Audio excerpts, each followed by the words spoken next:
Hello, and welcome to Journey to SEA 2024. Happy New Year, Happy New Term. So glad that you can join me as we count the days down to March 21st, which is when SEA 2024 will be. Thank you so much for being here. I hope your vacation was fun. I hope you had a vacation. If you're like me, you probably worked through most of it, but I hope you got some time to spend with family and to rest and so on. And welcome to the crunch time, I guess is what we can call it. Um, Today we're going to do a kind of overview and sort of recap and, see where we are, do a little assessment of what's happening, and we'll be going through study schedules. And if you have not yet downloaded the study schedule for this term, um, in SEA Peaceful Approach, I uploaded in a photo format as well as a PDF format that you could print and access. Um, I did a report writing schedule, a narrative writing schedule, and a comprehension study schedule. Now, the comprehension study schedule doesn't have a whole lot of details on it, but it gives you a guide through how to approach and revise and study the comprehension. And we'll be going through those this morning so that if you haven't already gotten a study schedule and you're not sure, okay, where to start, what to do with the time that you have left, that's what we're hoping to deal with this morning so that we can, minimize the nerves and calm some of the anxiety so that you could make the most of the time that you have left. Because I think from last week, which is at the beginning of the term, until the exam would have been. Let's see. Do I have the schedule here? I think it would have been like 12 weeks. So from this week, you would have 11 weeks. 11 weeks is a lot of time to get things done. So you don't have to be anxious about what's happening and where your child is right now. You can make a whole lot of progress between now and the exam. But in order to do that, you need to work at it systematically and strategically so that you would know, okay, what to work on, how to work on it to get the best out of the time without frustrating you or your child. That's the main thing. We don't want people frustrated and we don't want students feeling worried and anxious going into the exam. That's not going to be good for them and their performance. So you want them to feel confident and calm. There will be a little bit of anxiety, but they should be able to work with it and deal with it. And that's what we're starting with today. And also going to add in, actually, you know what? I should probably start with that.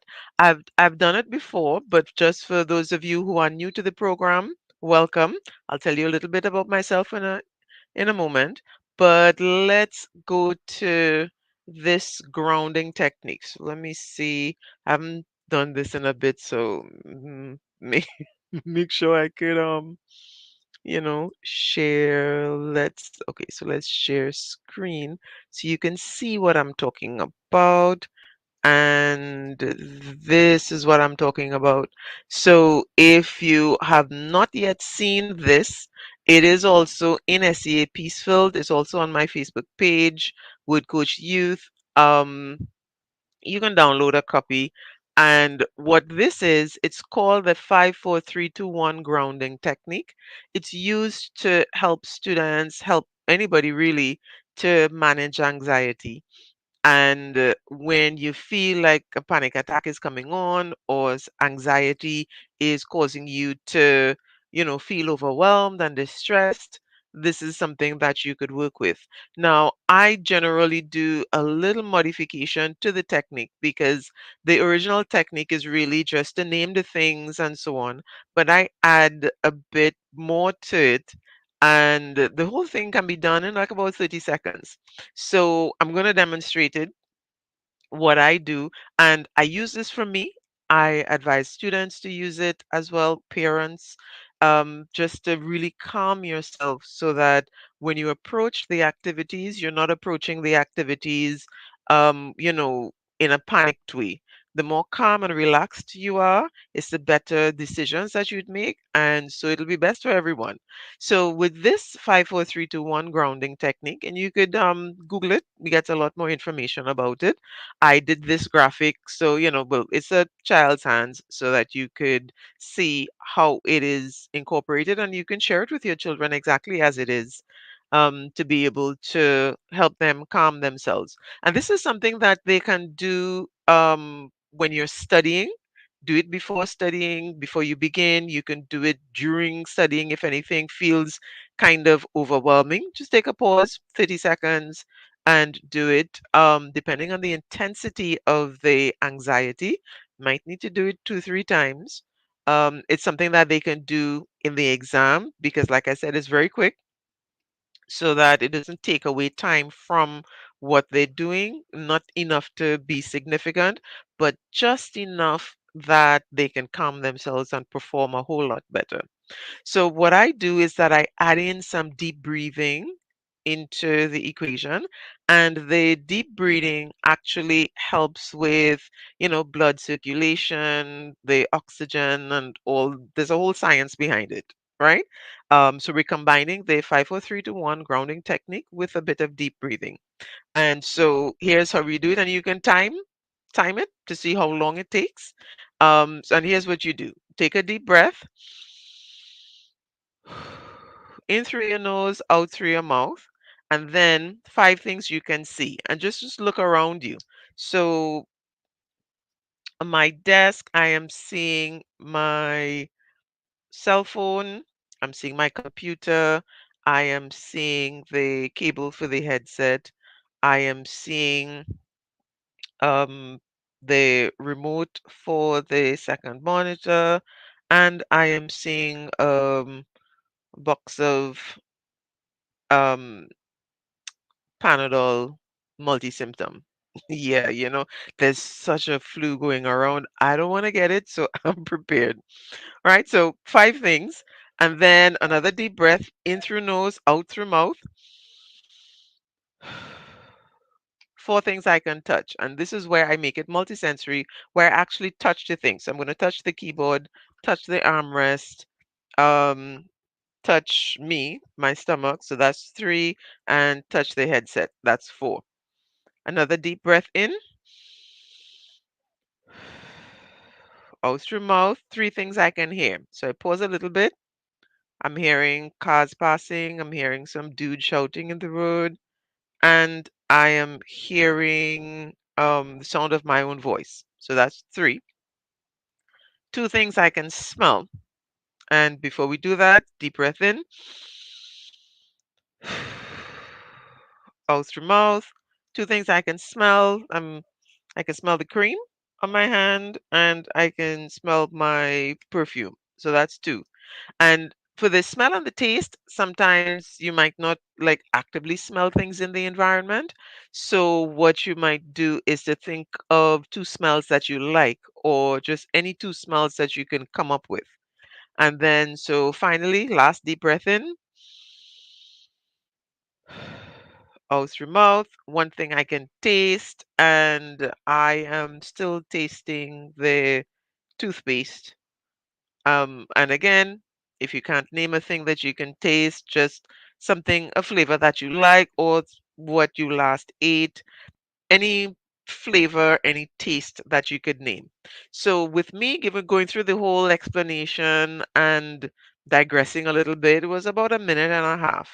And so you can imagine that just going through it, once you get the technique completed and you're familiar how to do it, is roughly about 30 seconds. I actually timed it because I remember sharing it with someone and they said, well, that's going to take so long and it's going to distract the child and etc. etc. So I timed it to see exactly how long it would take. And the whole point is the distraction, because what the distraction is, it's a distraction from the anxiety. And it's called a grounding technique because it grounds you in your 5 senses, which takes you out of your mind and brings you into the physical world by going through your 5 senses. And when you do that, your mind gets distracted from the what ifs and oh my gosh and I can't, and it gets distracted from that. And then once it's finished, you can continue with what you're doing. And it's almost as if you're coming to your task with a fresh mind.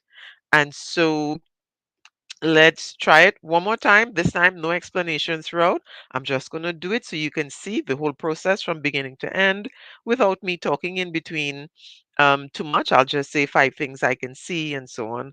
And then you would see how quickly it goes through. And you can try it as well and see how it makes you feel. It really is an awesome thing. And of course, sometimes, like I said, when the anxiety is really intense, you might need a bit more than this, but for the average everyday kind of anxiety, it helps a lot. Sometimes I do it two, three times back to back if it's a bit intense.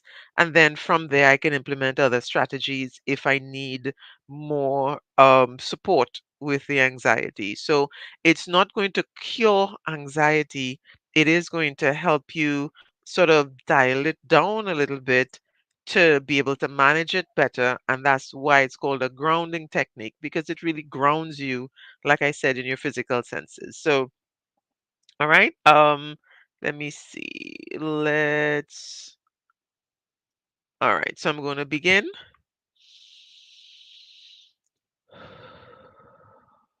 Five things I can see: my ring light, the door, computer cables, cell phone, laptop.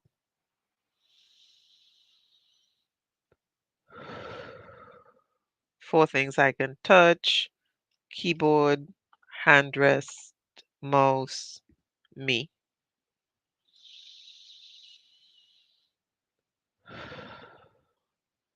Three things I can hear: humming of the refrigerator, sound of cars passing, dude is still shouting outside.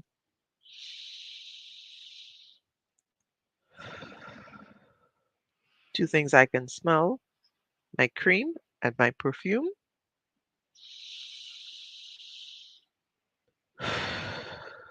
One thing I can taste: toothpaste.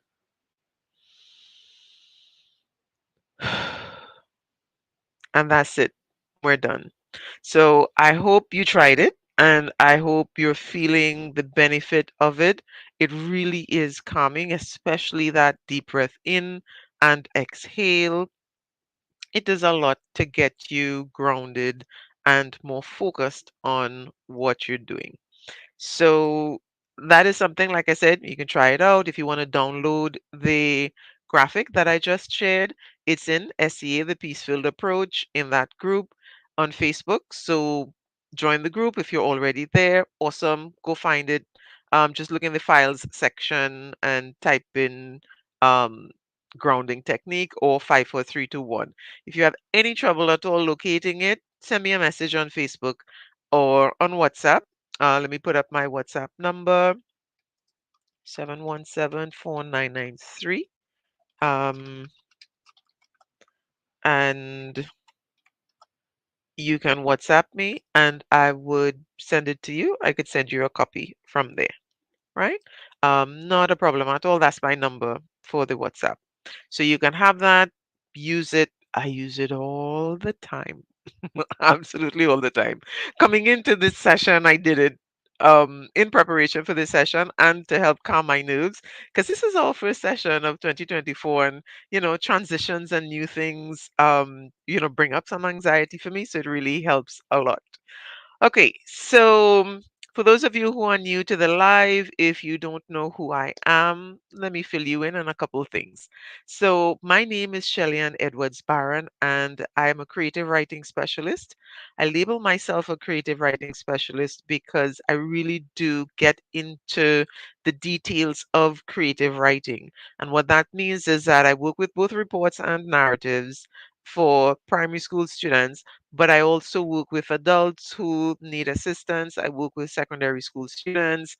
I work with authors who are writing their books. I'm a developmental editor and a copy editor as well.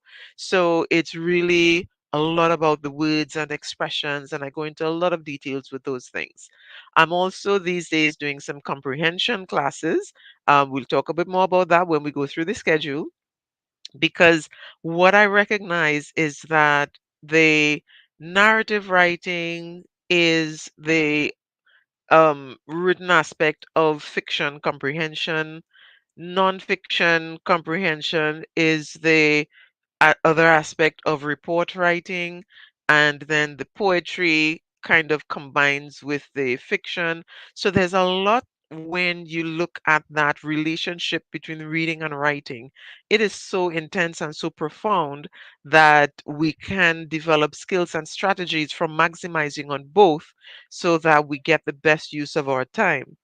And in order to do that, I work with something called multisensory learning.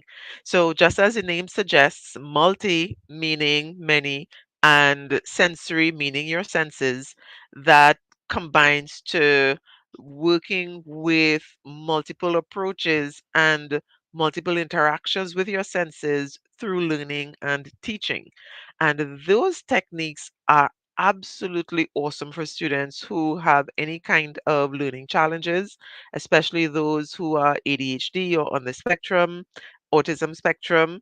Working with multisensory learning makes a big difference because, of course, words alone would not support those students as effectively as they can. However, it's not only for students who have challenges. In fact, students who have not been diagnosed with any challenges and would be considered neurotypical also benefit from the program because it's fun.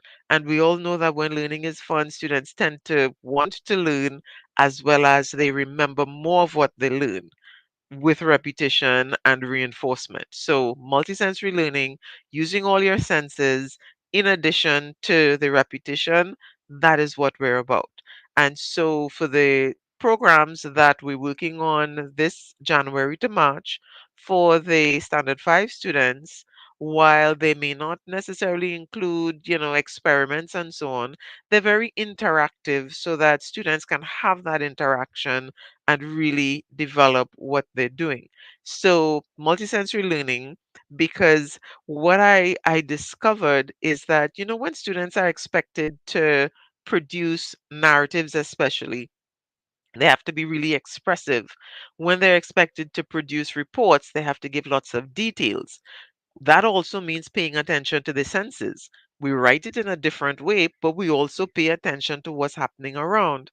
And so students are expected to produce multisensory writing even when they answer their comprehension because they're asked to look at things in multiple different ways.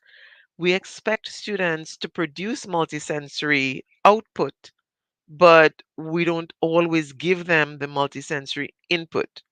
So we sometimes, even when there is an attempt to, let's say, you want to explore certain things and you carry the kids outside and you tell them, look at the sky, write about what you see. That's still visual only. What needs to happen if you take them outside as a teacher or even as a parent, ask them to look at what they see, think about what they're hearing, the movement, is the wind blowing anywhere? So look at things in the five senses at minimum and include movement as well as emotions. How do all of these things make you feel? That question goes directly to writer's purpose. What does the writer want for you? As well as mood and tone. So, multisensory learning helps everyone. It is the foundation for inclusive education and really impacting all students in a positive way. So that's the approach that I take, and that's my mantra. That's my agenda. That's my purpose to really help parents support their children, help teachers support their students so that everyone learns and understands. I was speaking with a parent yesterday and explaining to her some, tips and strategies that she could use with her son to get him to activate his imagination. And she made a comment that I really made me, it made me stop and think. And I want to share it with you. because she is into math. And so she was explaining all the wonderful tools and strategies and things that she used to do with her son when it came to the math. So, where they would use the play money, they would use dice, they would use all different things. So he was immersed in the numbers and in the idea of figures and adding and subtracting and all those things, seeing it in real life, going to the grocery, counting change and all of that. Wonderful, wonderful time. But what she said is that it actually never occurred to her that you could approach language learning in the same way. And that made me pause because for me, it has kind of always been like that because this is my thing. I've always been into writing and, from poetry to stories and all of those things. I've always been into that and I've always loved it. And when I taught English as a second language, that's to, people whose native language is not English and they're learning to speak and write and interact in English. I learned how to make things practical. And so for decades, kind of talking about my age here, but never mind. Um, for decades, I've been interacting with language like that, and for me, it's natural, but it didn't really resonate that other people don't encounter language like that because language is life and language is actually very interactive. And so I I'm going to make it more of a point this year to share a lot more about that so that you can have the tools and the at least the mindset that it's possible.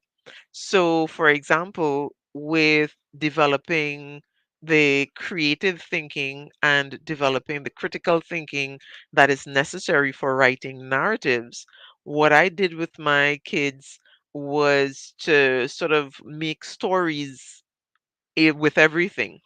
So I advised the parent because she was saying, and this is a challenge that many parents have, students don't like to read.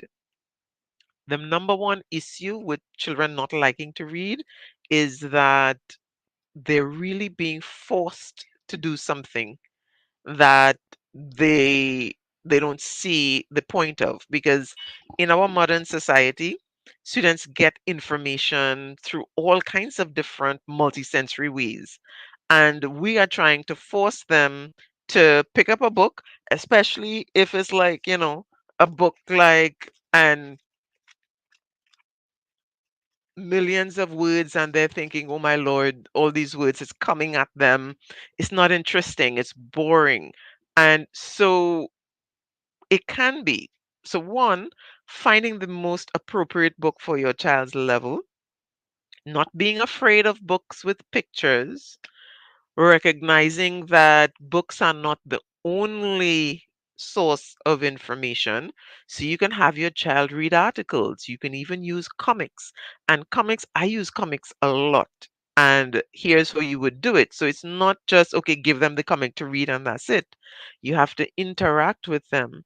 And I think comics are the perfect starting point because there's not a lot of words. So they read the words and then you can ask them more questions and they can describe a lot more because they're not told everything. And so you start them where they're interested. So if your child is interested in comics, let them read it. Just have lots of conversations about it so that they can build their vocabulary and their information. And mind you, there is nobody on the planet more articulate than a supervillain. I mean, when you think about it, they all have British accents, especially in the superhero comics. They all have British accents and they're very articulate and they use some words and some language that it would be awesome if our kids would speak with that kind of tone. So it's not a lost cause. Start with what works. If your child is into video games, those video games have awesome backstories. When I tell you, if you ask about this particular character, then there's a whole story about why they are where they are and how they came to be that way and all those things. That's character development and character description, because you can ask your child, hey, describe this character for me. Why are they doing this? Why are they doing that? And you would be surprised at how intense the conversation would be. Some kids are really into it. So just allow them to express themselves and to speak about the things that they want to speak about. If they want to read Diary of a Wimpy Kid, I've had parents and some teachers tell me, that that book is a terrible book. I've used it in teaching because that's what my students were reading. And it isn't like it has all the elements of a story, but it might be missing some details because there's a lot of telling, not so much the descriptive language that you want for SEA. But then that's an opportunity. Discuss with your child what they would add in to make it more suitable for the kind of descriptions that they need. So you can start with anything and really engage your child and engage your students to help them develop their thinking, develop their creativity. What I used to do with my daughters, anywhere we went, and especially with animals, because animals don't speak in our world, so, um, yeah, I mentioned that I'm into fantasy, so I had to say it that way. So I used to ask them to, we would have imaginary stories, make up stories about what the animals are thinking. Cats are like perfect. Cats and dogs, that's just like the bare beginning. But, as humans, we often ascribe human attributes and qualities to all kinds of different things, animals especially. And so what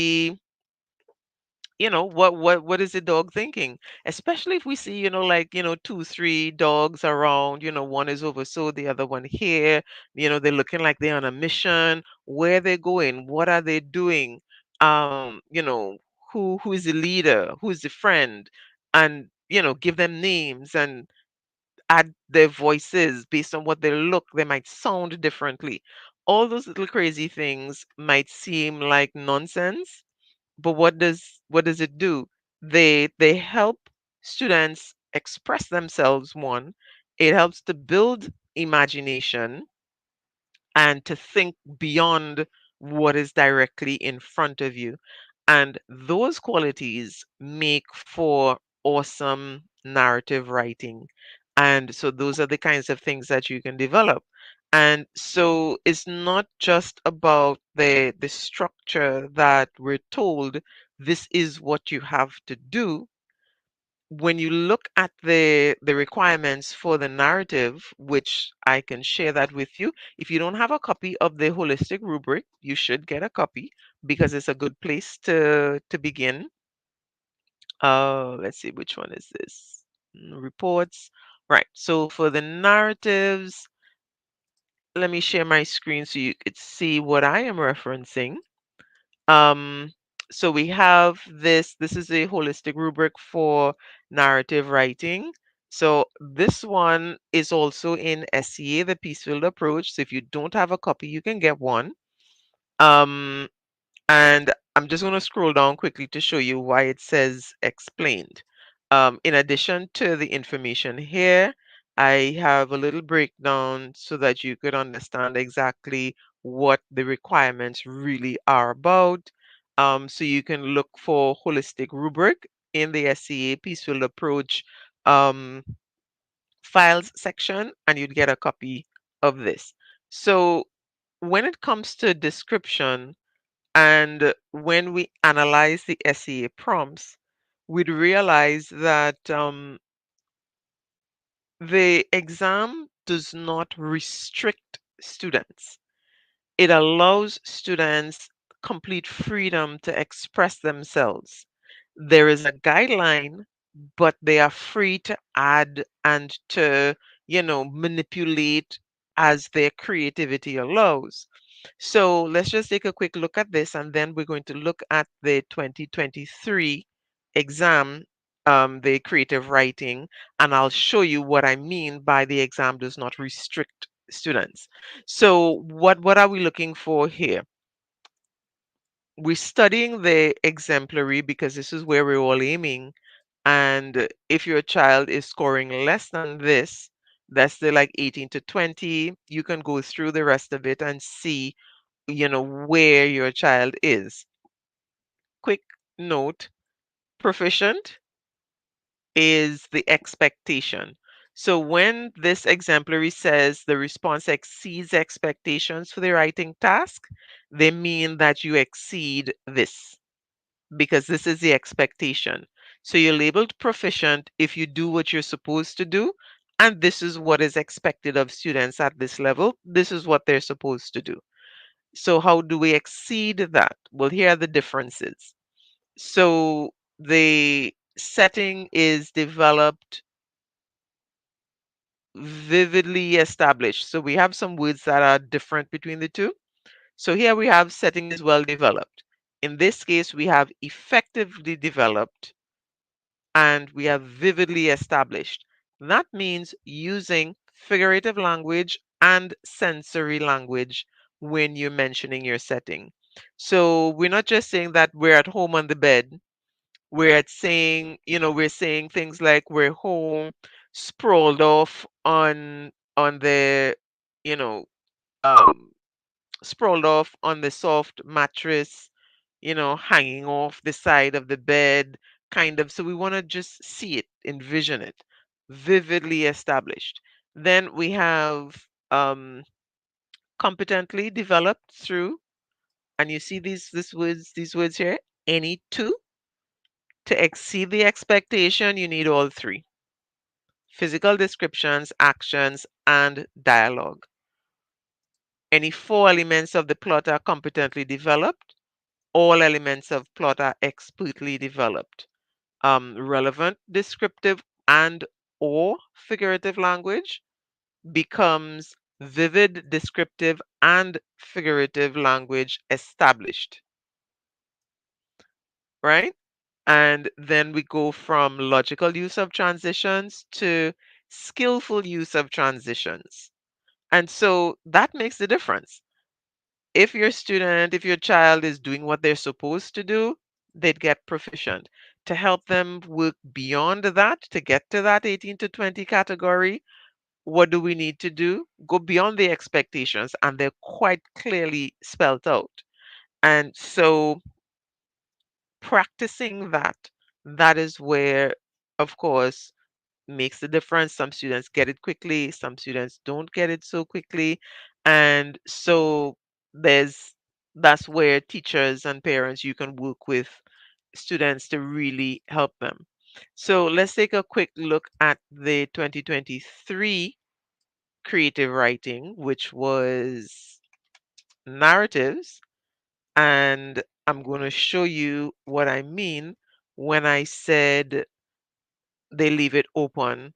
I know there are quite a few practice tests and the examples that we give, and we sort of kind of uh, coach students into certain things. But the exam itself is a little bit more open than that, both for narratives and reports. We look at 21 and 22, which was reports. So we would take a quick look at that afterward. So when I say they don't box in the students, here's this. Simon was late. He grabbed his bag quickly and opened the front door. What he saw made him freeze in his tracks. And then we have to describe what he saw outside, events that followed, how he reacted. So, number one, we're given a context, but we're not told where Simon is. Now, it says front door. Most people would assume that he's home and that he's probably rushing to go to school, but that's an assumption.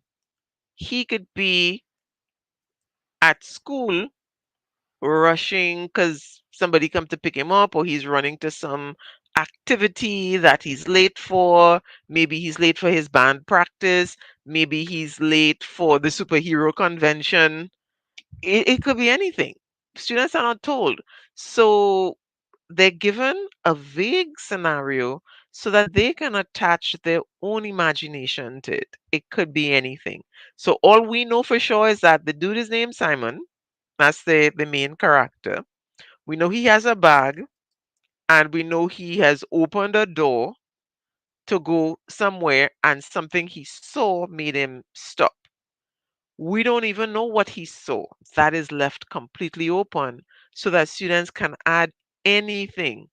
He could see an alien spaceship, he could see Bigfoot for all we know. He could see a traffic jam because he's rushing and he's late, and maybe he has to get a taxi, but there's this big traffic jam. So it could be anything. And so students can use their imagination and get into it. Let's look at the other one. This one is even more open.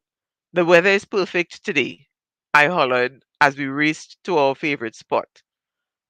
Your favorite spot, you could decide where that is. It could be the beach, it could be some river, it could be um uh what do you call it? Clubhouse of some kind, could be a cave, it could be tree house is what I was trying to think of. Tree house, it could be anything and anywhere. So the prompts are open. That night, a blackout occurred in the neighborhood. Dave and Rita looked through the window and observed a mysterious creature heading in their direction. We don't know what the creature is. We say mysterious. It could be just a shadow and turn out to be a human being and they misinterpreted it because it was a blackout. It could be an actual creature. It could be now the size of the creature could be anything. So it could turn out to be an animal that we're accustomed to. It could turn out to be an alien. It could turn out to be a creature from another dimension or even another world. All we know is that it's night, it's dark, and something moving, right? And it's coming toward us. So it's coming toward Dave and Rita. Um, and so the prompts are open, and there isn't any restriction on where students can go with these. And so let's look at 2022, which was report.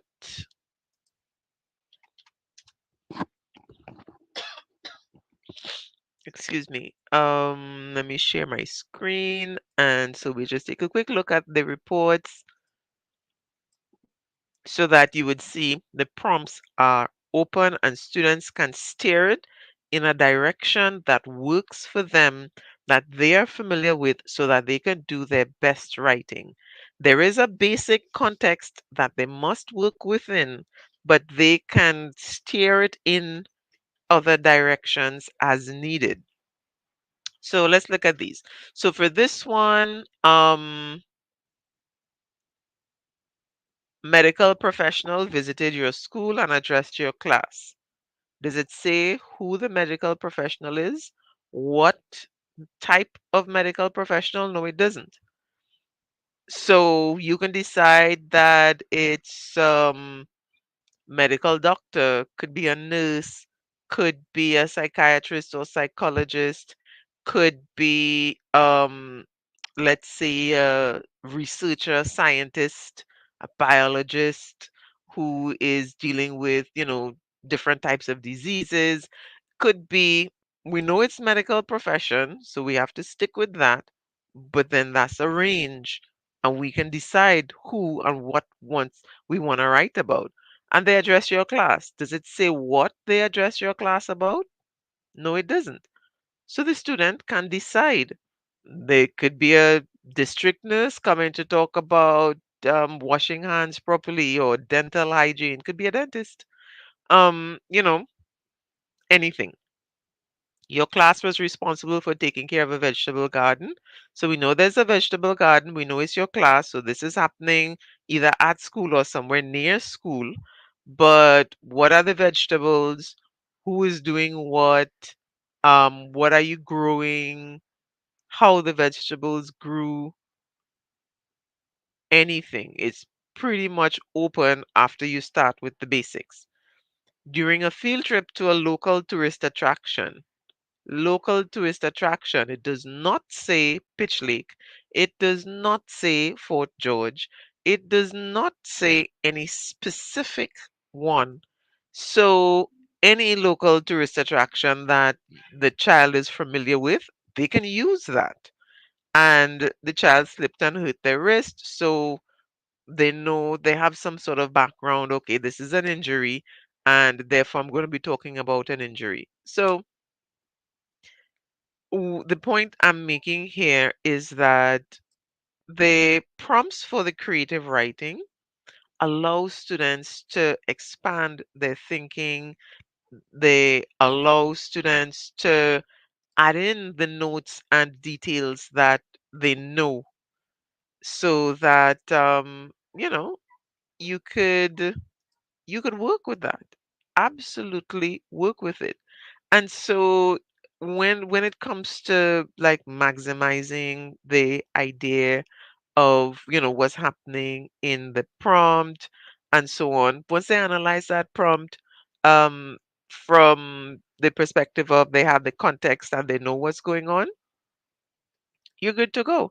So once the child knows something about at least one um tourist attraction, they could fit that into anything. If they know anything about one destination for a field trip, they can do that. If they know, so at this point, what you're looking at is really maximizing on the time that you have by being strategic about what you're studying. So there's a lot, if your child is a little bit behind, then you're not trying to get them to understand all field trips, right? Just really get them to understand the basic structure of a field trip that would apply to any field trip, and have them study maybe one or two field trip destinations so that they would have some details that they can apply.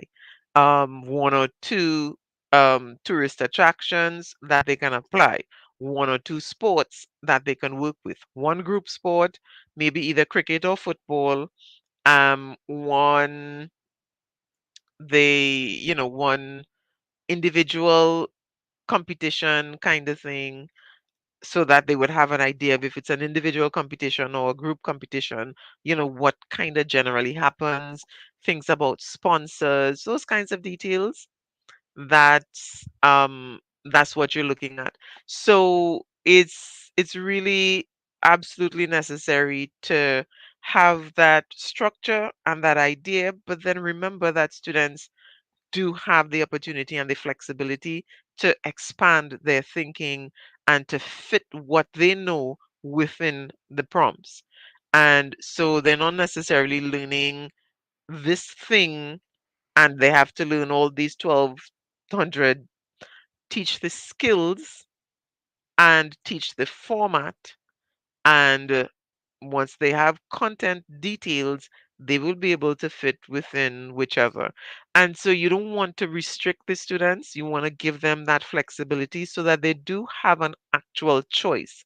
If a child goes into the exam and they read the prompts and they're like, I don't know nothing about that, I don't know nothing about that, this is the only one I kind of know something about, then they don't really have a choice, do they? They're kind of, pigeonholed into doing the only one that they think they know about. So that's why we start with teaching kids to identify the different types of reports, and we look at the guideline for different types of reports. So there's a guideline for the incident report, there's a guideline for accident report, paragraph by paragraph break around the kinds of details. So they might not have had the experience, but they know in an injury, then somebody is going to call a teacher, somebody is going to um, try to attend to the injury. They might need to call an ambulance depending on, how severe the injury is. And so they know certain steps, and that could apply to any injury. So those are the things that you really want to focus on, and we have a plan and a structure for doing it. It's not randomly this morning, okay, let's do this, and then tomorrow we're going on to something else.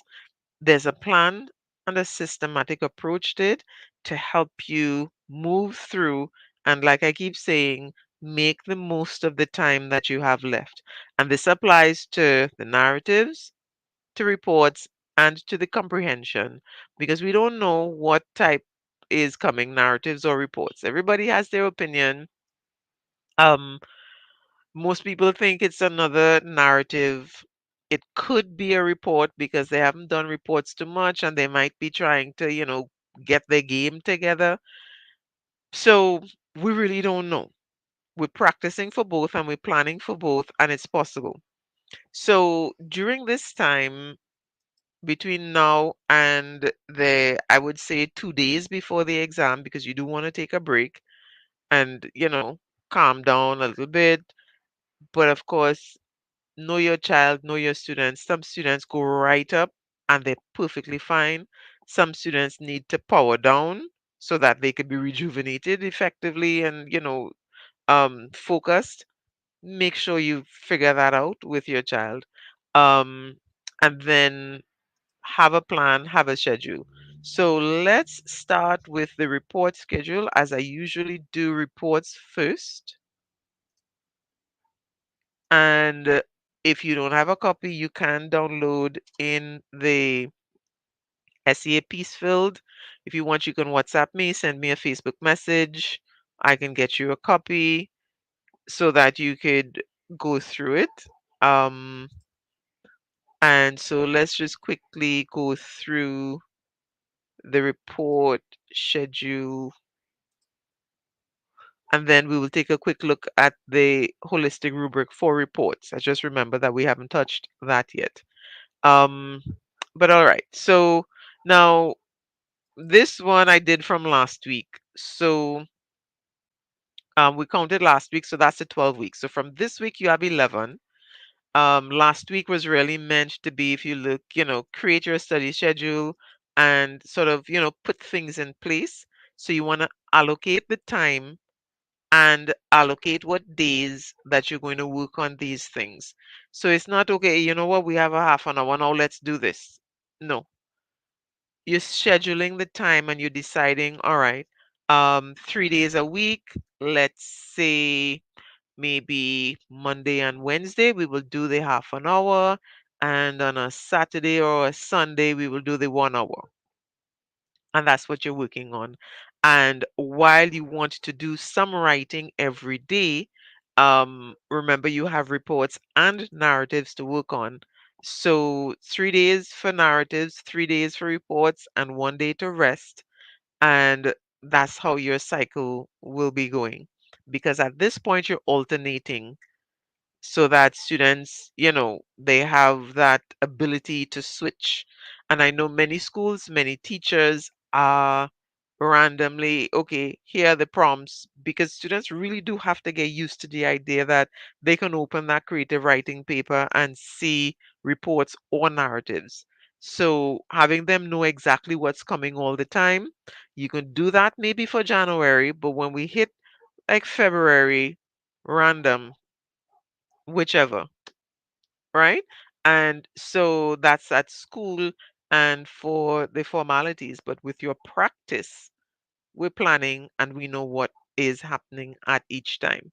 So the first thing that we do, we create that schedule, and this is my recommendation. And then this week, you're going through the requirements, making sure that you understand what is required. Never take it for granted that students understand what is required. And so during this time, you can also do a review. So, like this week, you can do a review of the different types of reports.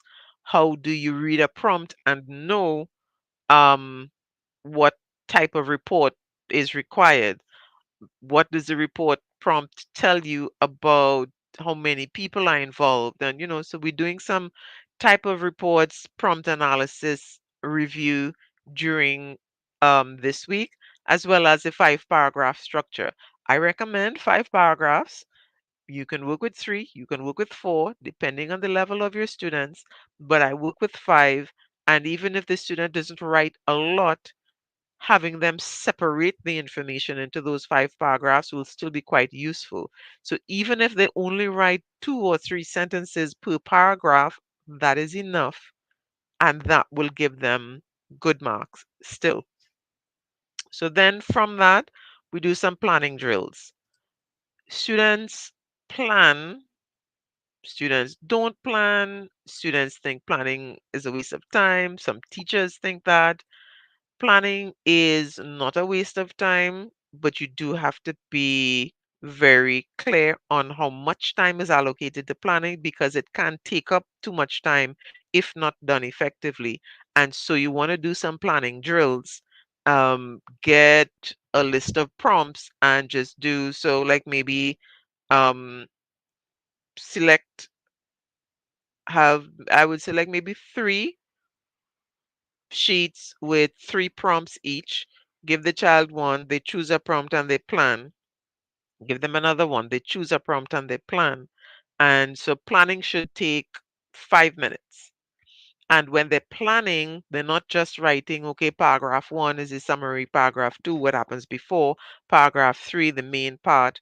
That kind of planning is not going to be effective because they're not including any details.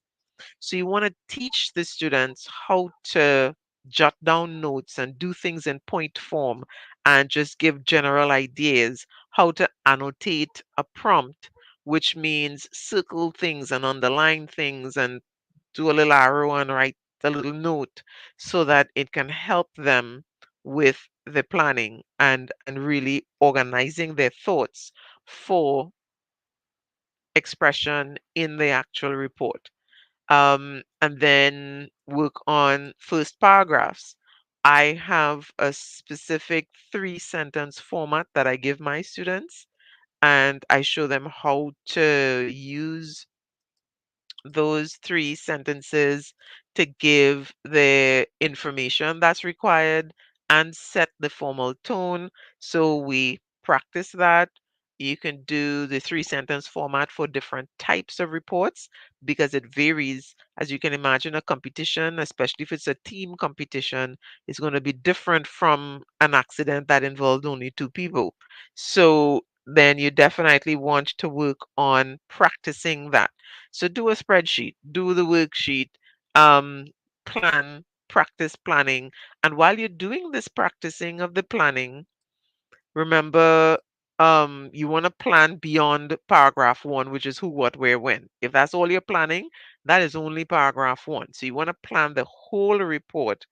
That is also going to be helping you with making sure the student has the details for the different types of reports. And so you can do some research on different topics and give them the information.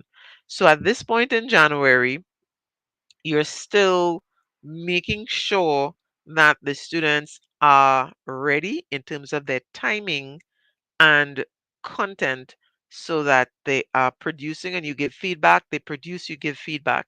That's how it goes. Um, and then for February, we begin transitions. I recommend practicing with both transition words and transition phrases. When it comes to building formal tone, transition phrases work a lot better than transition words. Transition words are more abrupt.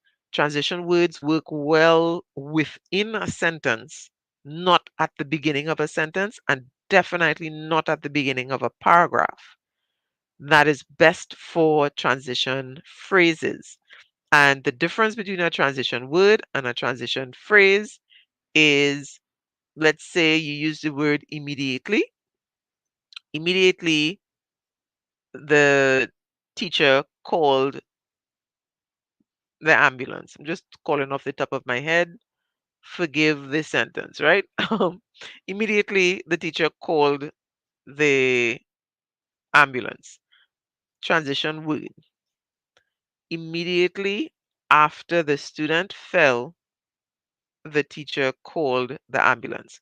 That would be more of a phrase. Immediately after the student fell. So that is a phrase. So we're looking at phrase being a few words, um, transition word being just the one word. So transition words like first, firstly, then. afterward and so on. They work okay, especially within sentences. They're not the best for beginning paragraphs or um, dealing with, smoothing transitions or increasing the formal tone. So that's something to practice. But then there's a whole week dedicated to that. Then you're going to review past tense, reported speech, um, paragraphs 2 and 3, which would be what happened before and the main situation. Paragraphs 4 and 5, which would be the what happened directly after, responses, as well as outcomes and consequences. And we're looking at reviewing, editing, and revising. And then we go to exam strategies like, um, try to limit use of erasers, cross out and write over instead, those kinds of things. And then you want to do a timed writing to get a sense of where the student is at going into the exam so that you can do that, little fine tuning and remember this and remember that. Not really introducing anything new at this point. And then, of course, we have the week of the exam. So this is for the report writing. And so let's take a look at the rubric for the reports before we go to the schedule for the narratives. Yeah, I'm doing things kind of, it's a good thing this is recorded and you can go back to specific sections, right? Oh, so, all right. This is the rubric for reports. And again, we're looking at proficient being if you're doing this, that's like 14 to 16, you're doing what you're supposed to do. If you want to get the 17 to 20 kind of area, then you have to go beyond this, which means you'd see a lot of all. So down here we have main ideas. We have main ideas as specific to the task as opposed to related. We have skillful development as opposed to competent development. We have exclusive versus adequately. So it's really looking at the finer points and the finer details. That's what makes the difference. And of course, we want transitional words and phrases. So you want to have both, but like I said, to really elevate the tone, you want to make sure that you focus, especially on like paragraph 2, beginning with a transition, and then maybe paragraph 4, beginning with a transition. You don't absolutely have to begin all paragraphs with transitions. Mix it up because we want variety as well. So logical sequencing, that's where the 5 paragraph format comes in. So even if the student isn't accustomed to the paragraphing in terms of like, every paragraph having 6 lines or 5 sentences, that's fine. But going through that 5 paragraph format helps with the structure, right? Then we want to pay attention to in reports, of course, grammar, spelling, punctuation. And what you would want to do then is to spend some time on those things as well. And you'd realize, of course, with the ELA exam, there's a section on grammar, there's a section on punctuation. So you're not necessarily looking at punctuation by itself, um, and then punctuation for reports. Look at punctuation for reports, look at punctuation for narratives, and that would help you cover all that's necessary so students can recognize issues with punctuation. And so having students revisit their older reports and their older narratives and check for punctuation errors, those are actual skills that would help with the ELA exam punctuation section. Looking for grammatical issues, that's going to help with the ELA task 3. So you can, double up in a sense and maximize the time when you're looking at things within the context effectively. So considering the time, let me go through the other schedules quickly because I don't want to. My intention really isn't to take too much time. I know it's going to be, um, it takes some time with the, let's see, with getting, time is precious. That's what I'm really trying to say. While I'm talking to you, I'm trying to find the document and yeah, multitasking. Sometimes it works and sometimes it doesn't work.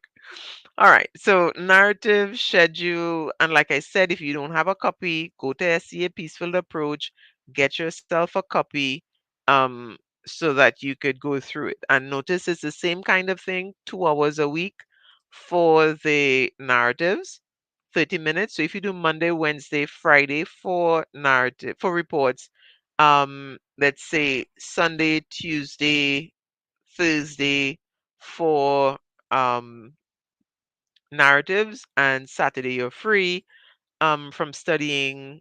However you want to work it out. This is just a recommendation. Work with what is best for you, but I think this recommendation works quite nicely. Right? So study schedule, work it out, set the days, and don't just say, well, okay, I'm going to do on Wednesday. Let's say I'm going to do narratives on Wednesday. When are you going to do narratives on Wednesday? Are you going to do narratives on Wednesday from 8 p.m. to 8:30 p.m.? Set the time so that you have very clear guidelines on what you're working on when. Revisit plot, meaning go back and make sure students understand what plot is. Last term, I spent pretty much the entire term working with a student dealing with the plot development, making sure he understands the conflict and intervention of what climax is, and so on. This term, when he showed me um his first in class creative writing, he had a note on it that says that climax was the biggest problem in the story. I had to pause and think how to ask him why he did that because we spent the entire term explaining that climax is the solution, right? And so I asked him, I said, how did you create this plan? I was super, super pleased that he was planning because then I saw where his challenges were because I saw that he wasn't planning effectively, and that's why his story felt like something was missing. Then he says that his teacher gave them the basic structure for the plan, and his teacher told the class that climax is the biggest problem in the story. Now, at this point, contradicting the teacher is not my agenda. I disagree, and I disagree on the grounds of having a degree in English, being a writer, being an editor, um, having taught English specifically for more than 25 years. I disagree on those grounds, but telling the student that and making it an issue, that's not helping him. So, what I did instead was to devise a different word that he could call it because I don't want him learning to call it climax because that's not what it is. And so, and he wasn't doing conflict one and conflict two as I advocate in the plot development. He was one line for all of the rising action. That is not going to give you effective rising action. And we'd spent the whole term on that. But then he's working with a teacher who is giving certain guidelines, and this is what they want to see. So, what did we do? We looked at rising action. So I had him call it rising action one and rising action two so that he could have 2 points of conflict at least. And then Instead of saying, the climax is the biggest problem or whatever, don't use the word climax at all. Just go straight to the word solution, and an abbreviation for that, and then the lesson learned. And he had a challenge with the lesson learned as well, because again, poor rising action means weak climax, means trouble with your lesson learned connecting with the story. It's all really, pieces of a puzzle kind of thing. And so that's our structure, that's our plan. And is now is not the time to fight with what teachers are saying, even if you think they're wrong, and there's evidence to show that they're not structuring effectively. Now is not the time to confuse a student. My lessons teacher says this, my classroom teacher says that, the other lessons teacher says this, and yeah, some students have like two and three, right? So now is not the time to fight. Now is the time to find strategies and solutions to fill in the gaps. So that is what you want to work with. And so when you're going through, if the teacher is insisting on calling the biggest problem climax, I'm not going to fight it. Just don't use that word. Try another word, because I don't want you to make a confusion. And then when you get to secondary school, you have a whole thing to unlearn before you get into the literature and all of that. Um, find different terminologies, work with the system that you have as best as you can. Sometimes it really comes to a point where you have to say, no, don't do that. But work within the systems that you have, because right now we are in strategy, exam prep, drill mode. So there's no time for fighting and struggling. Work with it, right? Original stories. Some students think they have to write an original story each time. I am not an advocate of learning off a story to write word for word, but we watch movies and different things all the time. We can pull ideas from there and it's perfectly fine. This is an exam. Ain't nobody coming to check you for copyright, you know? So figure out what stories the student likes to write, lean into that, because like I showed you, the prompts are open so that you could turn any prompt into any type of story. Any prompt could be science fiction, any prompt could be folklore, any prompt could be mystery, action, adventure. Any prompt could be any of these. So, doesn't have to be restrictive. Review introductions and hooks.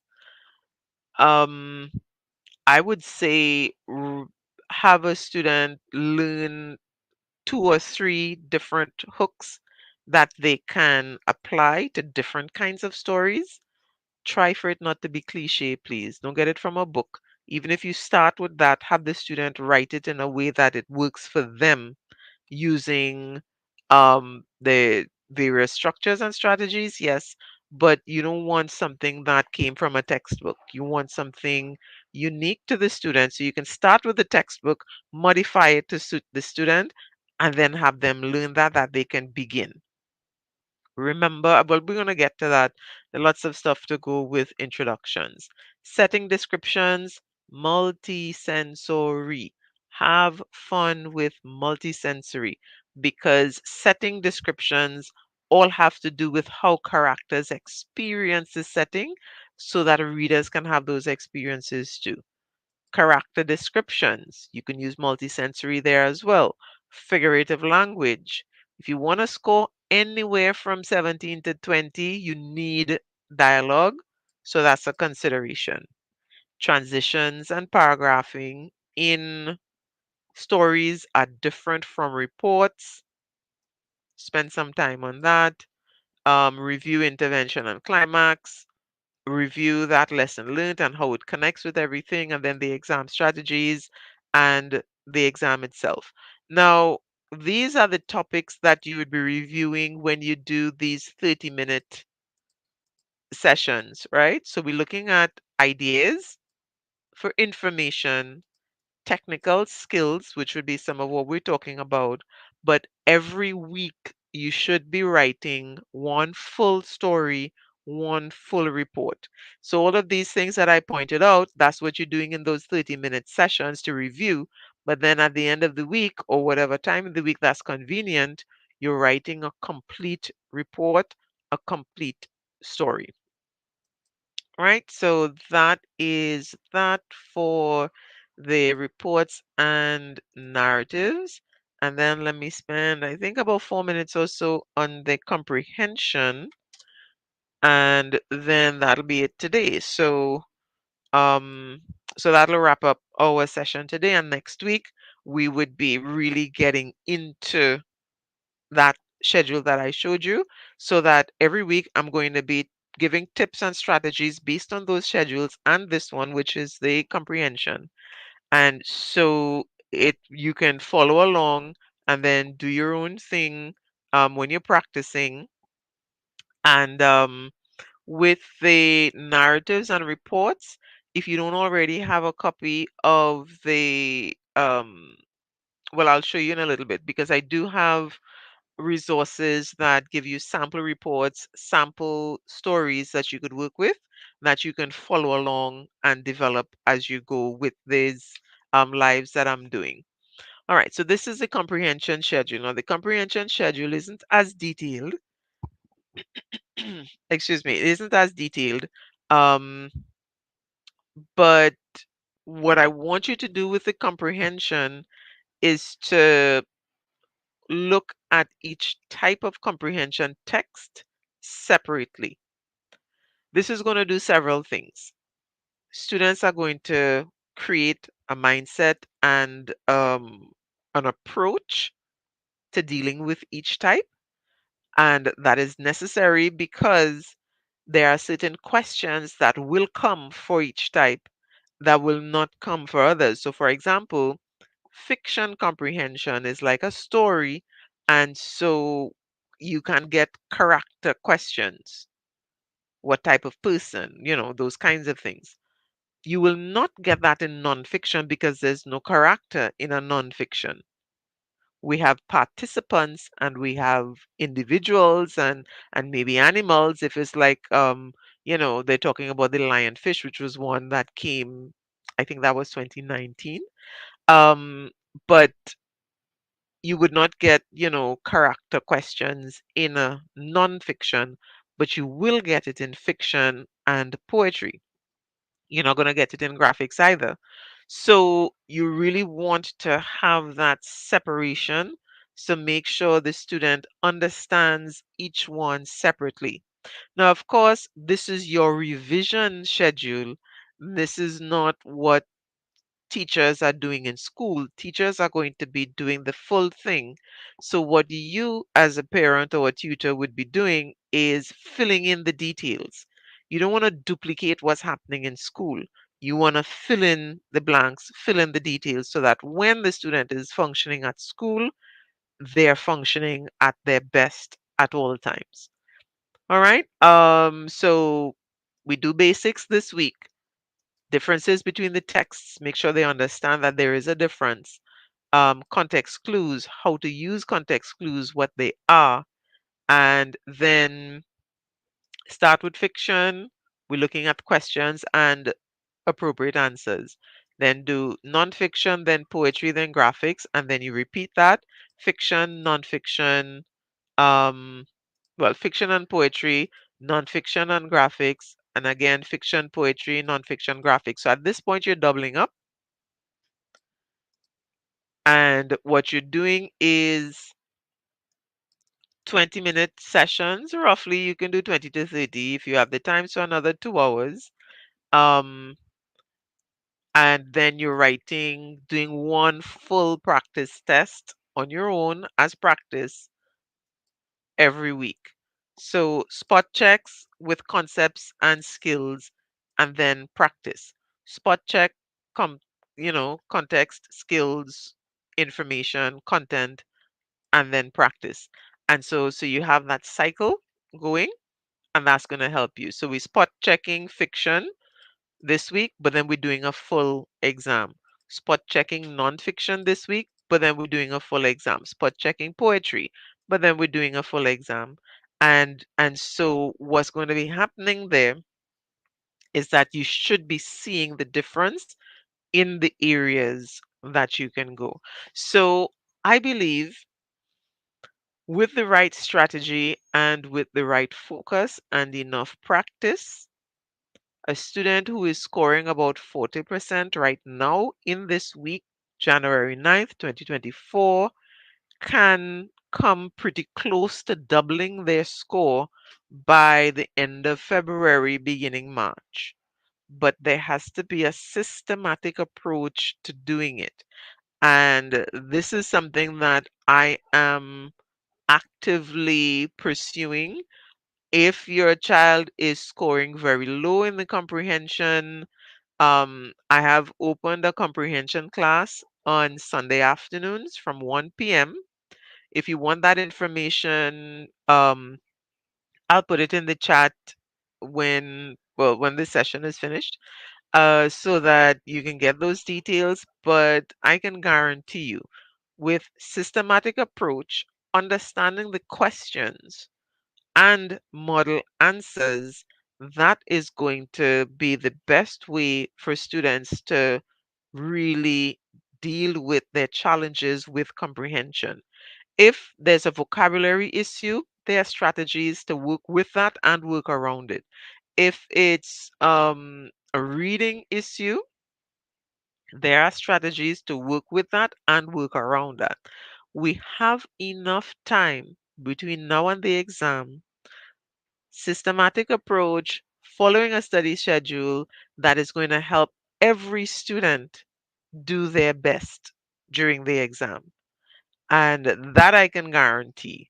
I can't guarantee a specific score, but every student is going to be able to do their best if they are taught and instructed and supported effectively between now and the exam. So there's comprehension strategy, there is exam strategy, there is, the personal strategy dealing with the anxiety and the preparation and confidence. And those three things combined will make a huge difference. That I can guarantee for sure. So reach out if you want to get support with the comprehension. Um, I have narrative classes as well. I know registration is going on now. I don't have the numbers, but I like to keep my classes small. So if you're interested, message me. Let me make sure I get the links out to you because come um classes begin tomorrow, Wednesday, um and then there's a separate class on Thursday because I meet with students once a week simply because they have all these other things to do and they have their practice to do as well. I am guiding and filling in details so that they can get the most out of their time and their practice. So you can choose between Wednesday or Thursday, and then the comprehension begins this Sunday. If I get two students, I'm running with that. If I get three, four, my cap is 8 students, 8 to 10. Depending on how things go, I might squeeze to 10, but 8 to 10. I'm capping it off because, like I said, I want to work with students who are having challenges so that I can show you that systematic practice and effective discussion. I believe I understand how to get a student to improve their comprehension mark. I tested it out with a student that I worked with last year. She did SEA 2023 and she went from, I believe her mark when she started working with me was 72. And when she did the exam, her exam mark, I think, was 94. Her mom sent me her result slip. So it is possible, and we worked from, I think, from January, yeah. Some in December, but not a whole lot. We really pushed it from January. So it is possible. So if you're at 40, you can get to 60 to 80. If you're at 50, you can definitely get to 80.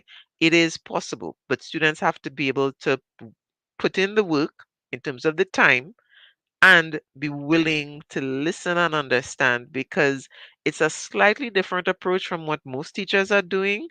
And If it is what the teacher is doing is not working, the student is scoring 40, then you need something a little bit different. So maybe not for you, but maybe you know someone who could benefit. Send them the information. Let me put my number back up. And so you can WhatsApp me, find me on Facebook. I'm in SEA Peaceful Approach. My Facebook page is Word Coach Youth. So I really do I do believe this definitely there's a way to approach things, and once it's done effectively, it is going to make a difference. And it's going to be stress free. Well, okay, let me not say stress free. I don't know if I could remove all the stress, but significantly reduced stress. All right? That's the way I'll say it. So, and it's all because of looking at things in a strategic way, doing certain things at certain times, and approaching it a little bit differently from how it's traditionally done. And I think it'll make a difference. And it's not throwing out all the traditional concepts. We still do types of questions, context clues, um, the format for answering and so on. But what we also do is that we study the exam format. And if you want to get the exam format and how I do a little bit of study with it, I do have the past papers 2019 to 2023. If you don't have the blank ones, I'll share a link where you can just download the blank ones. But also the answers and have them grouped so that you can study each type, because that is what is going to make the difference. Really studying each type, how the questions are written, possible responses that would make a difference, and that's how it goes. So, thank you so, so much. I know I went over a little bit today because it's the first session and I was all excited, and I had so much that I wanted to share. I had to do my little rant and, my greetings and all of that. But get a copy of the schedule, start working, check in with me. All these lives are recorded. They're on YouTube. They're on my Facebook page. They're in SEA Peacefield, so you can follow along. You don't always have to be here at 11, but check in, make sure, send me messages, ask me questions. I'm here to help as much as I can. And we're looking forward to some really awesome results when SEA is behind us and we're moving forward with the rest of our lives. Yeah. So thank you again for those of you who were able to stick with me for all this time. I hope it was helpful. And please feel free, send me questions if you have any, and I will do my best to answer them during the lives if I can. If it's a specific question, I'm going to try this term to allocate some time to answering questions. I still have some feedback to give some people, so trying to get that done out first. All right.